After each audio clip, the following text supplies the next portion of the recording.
The sound you hear is what some experts claim to be a Bigfoot scream.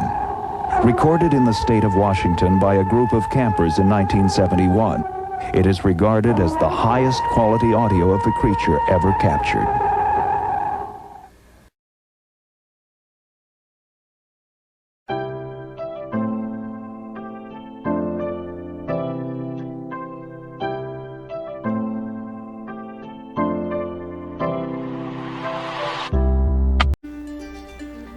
Hello, welcome to Bigfoot Real Encounters. We're glad to have you stop by.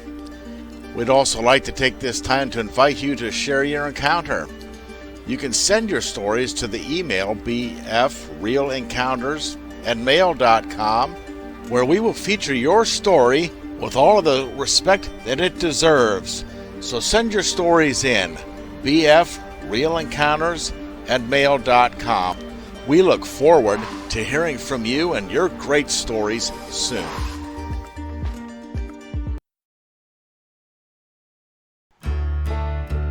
Hello, welcome to Bigfoot Real Encounters. This is your host, Chris.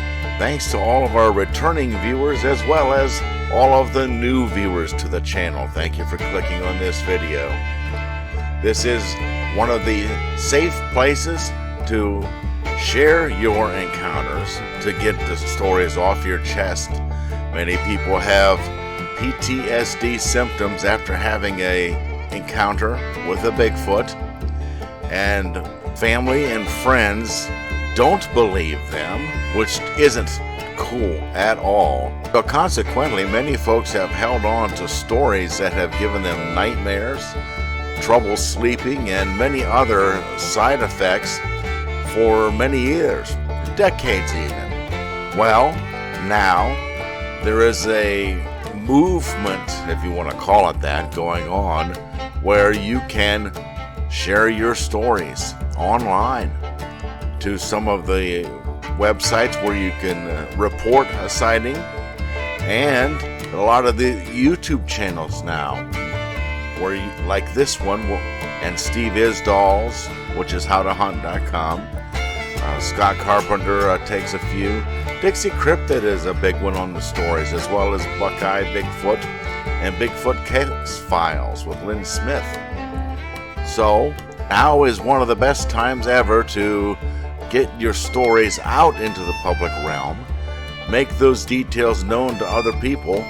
Maybe some folks won't have as bad a time as you did, and maybe, just maybe, by telling, you might be able to begin the healing process. So please support this channel by like, share, subscribing.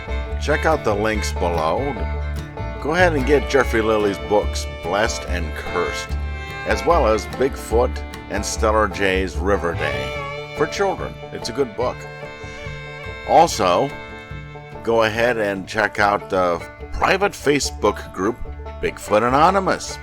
It is specifically for those who have had encounters and wish to hook up with others who have had encounters. You can chat in some of the rooms available to you on there, talk about encounters, maybe come up with solutions. Also, send in your encounters, bfrealencounters@mail.com, which is what we're going to check into today. We have a viewer submitted encounters that we're going to read. And let's just get right into it now. This reads, "Hi Chris, how are you today? I hope you are doing good. Thank you for this channel and all of the stories you read and getting the truth out. I have had several encounters with Bigfoot over the years, and I have had a few sightings. I have two stories I want to share with you here on your channel. One was a quick sighting that did not last long, but the other encounter lasted for about 30 minutes before the sighting." Wow. Now I just want to interject here. I want to thank you for making a distinction in here. Not all encounters have a sighting. And most all of the stories that I read, I guess I particularly pick out the ones that have a sighting. But not all encounters have a sighting. As a matter of fact, most encounters with Bigfoot do not have a sighting. They are peripheral happenings, I guess would be a way to put it. The sounds, the feelings, the structures, the footprints, all these type of things. And I want to thank you so very much for making that distinction for me. It's caused me to put this, make that mention on here. Maybe more folks will come forward now with it. Well, thank you very much. So let me continue on with this. And this is story 1. Location: Franklin State Forest in Marion County, Tennessee. In the fall of 2018, my cousin and I saw about a 5.5-foot Bigfoot. We were out four-wheeling and way back in the mountains, and we got stuck in the mud. I'm 6'4", and my cousin is about 5'2". We look like Laurel and Hardy together. He is my Peabody bookworm type guy that was scared to get his hands dirty in the mud, and he was just learning to drive a four-wheel drive vehicle. On the other hand, have spent many years in the woods hunting, camping, and my favorite thing to do is go trout fishing in the mountains at Tellico and Hiwassee River. I have had encounters with Bigfoot on Hiwassee and Conasauga rivers, and I will send those stories into you later.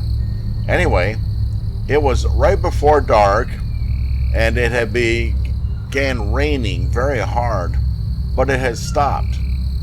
We were in the middle of nowhere when we got stuck, and it was about 30 minutes before dark. As soon as we got to assess the issue, we heard loud, what sounded like a human imitating an owl hooting on the ground, about 40 feet away from us, behind some bushes and a big tree. This thing was hooting at us about 15 to 20 times within about 30 minutes. And it was on the ground, not up in the tree.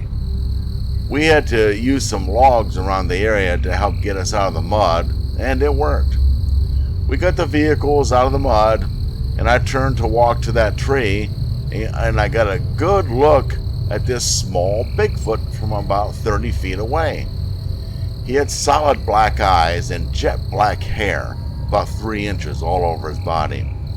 The hair on his face was a little bit shorter.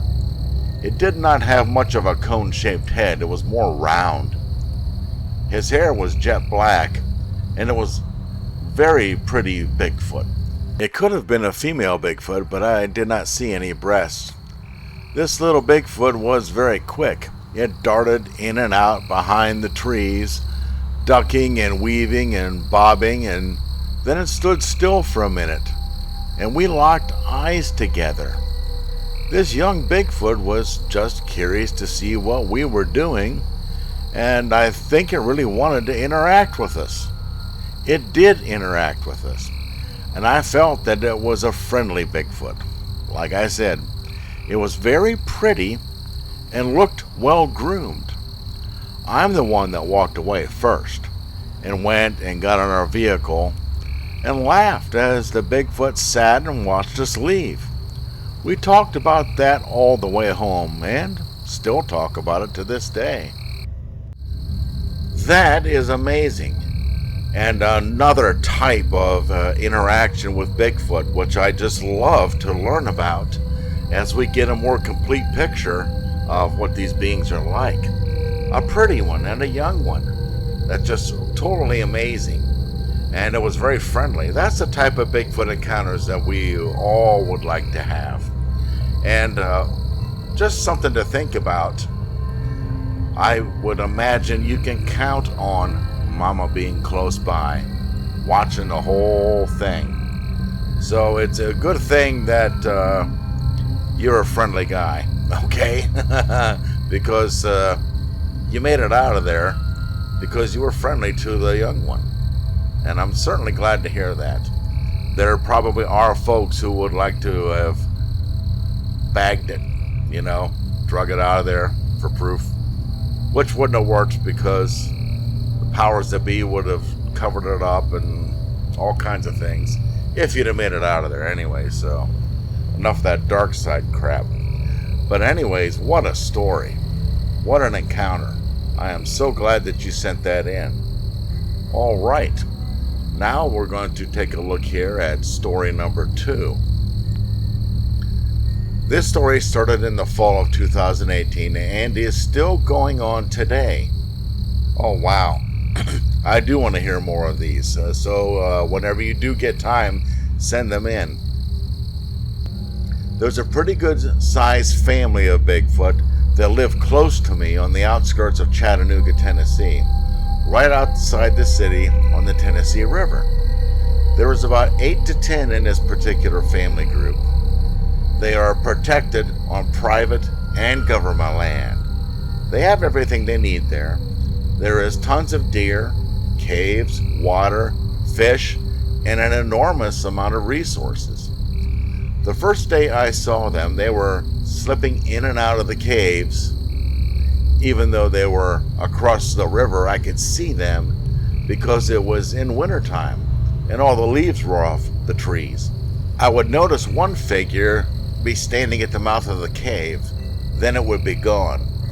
This happened in one particular spot where I love to fish and catch tons of fish right there. I catch bass, blue catfish, flathead catfish, smallmouth, red eye, and my favorite, crappie. I watched these things come in and out of the caves for 3 to 4 hours as I sat there and fished. They were on the other side of the river, up on the bluffs, but I could still see them. I caught a nice stringer of fish that day and headed home and didn't think that much about it, except coming the realization that these things can live anywhere where there are woods and resources. There's a 25-mile stretch of the Tennessee River that cuts through the rugged wilderness to the next town of South Pittsburgh, Tennessee. There's a report of one running through the town of South Pittsburgh, Tennessee on the BFRO website, and one on the BFRO website that was from right here on top of the mountain where I live. The next morning I got up to head down to the river to catch some more fish to put in my freezer. On the way down to my fishing hole, which is 15 minutes from my house, I thought it was going to be a replay of the day before. Seeing the Bigfoot coming in and out of the caves across the river and catching fish, and I didn't think much more than that. I live in the city of Chattanooga on the edge of the county line, but I don't think these Bigfoot use our boundary markers, LOL. Yeah, I don't either. It was around 10 in the morning when I started fishing, and I started catching fish right off the bat. The river chokes down right there, and it's not very far to the other side of the river, about half of what it normally is. There's a big pool and back current right there, and it's a holding place for fish naturally. I start hearing real loud owl hoots on the ground, straight across the river from me. I caught a very large 6-pound bass, and they went crazy owl hooting. The bigger the fish, the louder the hoots were. Then I start hearing them behind me, to the left of me, to the right of me. There must have been 6 or 8 owls hooting at one time or more. Now this was a nice sunny morning around 10 a.m. and I know owls usually do not herd up like that, especially during the day unless it's dark and a very dreary day. These were loud barred owl hoots, but it did not sound like owls at all. It sounded like humans trying to imitate owl calls. This continued nonstop every time I caught a fish. I would catch a fish and they would all start out hooting at me at one time and then stop until the next fish. I could see about a 9-foot tall, dark grayish black figure darting from behind the trees into the bushes, but one time it stepped out in the open. I could see the others, but they were not quite as large. This time, they were not up in the caves. They were on the ground straight across the river. There were maybe 3 or 4 my side of the river. that were up in the woods owl hooting at me only about 100 yards away. These owl hoots were getting closer and closer and closer. After about 3 hours of this, I started getting nervous and took my fish and went home. On the third day, I told myself I was not going to let Bigfoot run me out of my fishing hole. This day was an exact replay of the day before, and this ain't no joke. This was my third day there fishing. This time, there was a baby Bigfoot over there trying to owl hoot at me. They had trusted me enough to bring a baby Bigfoot with them this time. I could hear one trying to teach the baby how to hoot like an owl, and this went on for several hours. I could hear them very clear because a second echoed across the calm water and echoed through the valley.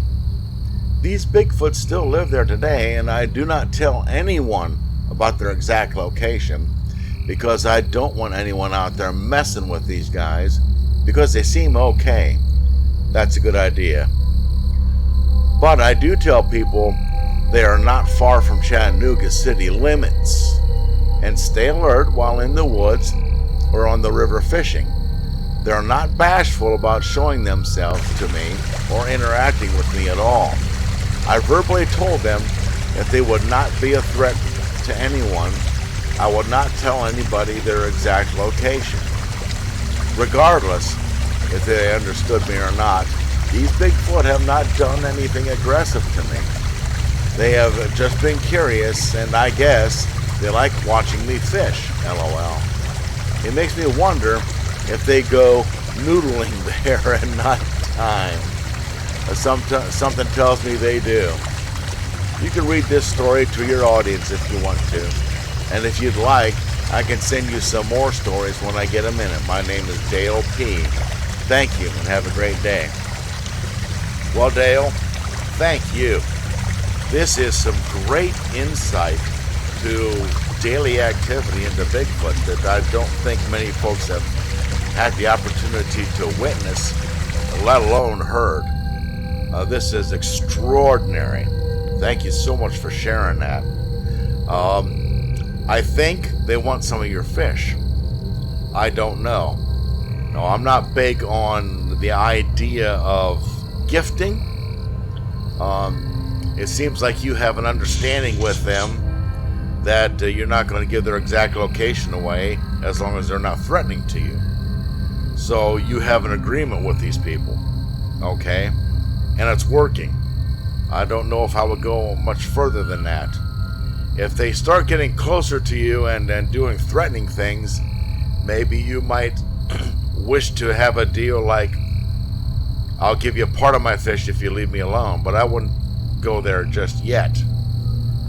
This is very, very, very interesting. And folks, is near a city, okay? Like I have been saying, you do not have to go far to have a Bigfoot encounter. And I am so glad that you have the wits about you not to give the exact location, because there are folks, quote, researchers, who would just inundate that area and mess things up, as well as other organizations and three-letter agencies that might wish to eliminate them for whatever reasons. It's happened, okay? But thanks for sending that in. Keep us updated, and you got more stories. Yeah, we want to hear them. We really do. And please be safe out there. Keep a good relationship with these folks. Thanks for sending it in. Oh, and one other thing, Dale. If for some reason, at some point in time, they become aggressive at you and chase you out of there, don't immediately think that they've turned on you. They've trusted you, you've seen the baby, and you've got an agreement that they don't become aggressive and you're not give the location. There have been encounters where they have chased people out, and then it was later discovered that there was a natural disaster on the way, or there was something else in the area, or a bad Bigfoot in the area, and they did that to protect the person. Okay? Keep that in mind. It could happen. They seem to have accepted you, but keep that in the back of your mind should the tables turn someday. Alright? They'll let you know when you're welcome and when you're not. Don't take it personal. That's just a feeling, a gut feeling that I have, and you may want to consider that. Anyway, folks, I wish to ask you to like, share, subscribe. Check out the links in the description below. Go to Bigfoot Anonymous on Facebook and join if you've had encounters. Leave some comments in the comment section below. Also, send in your encounters to bfrealencounters@mail.com. Let's get some information out there. And remember, when you're out there fishing, keep an eye on the tree line to see what's keeping an eye on you. We'll see you in the next one. Once again, another great story. Thanks for tuning in. Please share your encounter. Email us, bfrealencounters@mail.com. Your story is very important. We will treat it with the respect that it deserves. Also, be sure to smash the like button, share, and subscribe. Thanks once again. We look forward to hearing from you soon. Watch out for our next video. Maybe we'll feature yours. Have a great day.